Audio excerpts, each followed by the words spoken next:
In today's video, I'm going to teach you how to download protected view only Google Doc files from Google Drive without anyone knowing. Before we start, this walkthrough is for educational purposes only.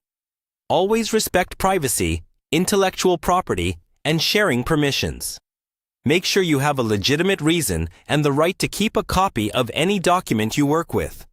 Begin by opening your web browser and signing in to your Google account as you normally would. Then, head over to Google Drive and locate the view only Google Doc you want to work with. When you open it, you'll notice that options like download, print, or make a copy may be disabled, which is what makes it view only. The key idea here is that even though you can't officially download the file, your browser is still showing you the contents. We'll take advantage of that. First, scroll through the entire document from top to bottom. This ensures that all pages load fully in your browser. If you don't do this, you might miss parts of the text or images later on. Next, we want to capture what you're seeing on the screen. One simple way is to use your computer's built-in print feature.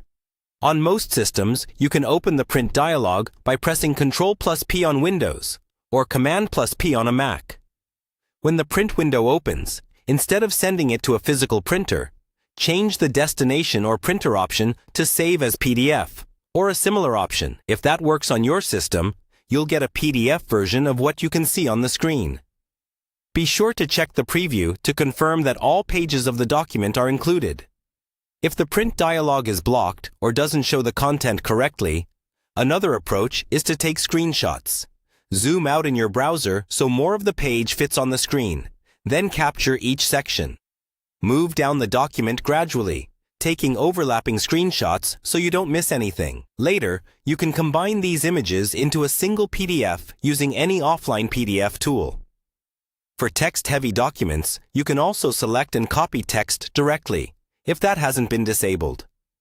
Just click at the start of the text, drag down to highlight as much as you can, right-click, and choose Copy. Then paste it into a text editor or word processor on your computer and save it locally. Once you've saved your copy as a PDF, images, or text, store it securely and avoid sharing it in ways that violate the original owner's intentions.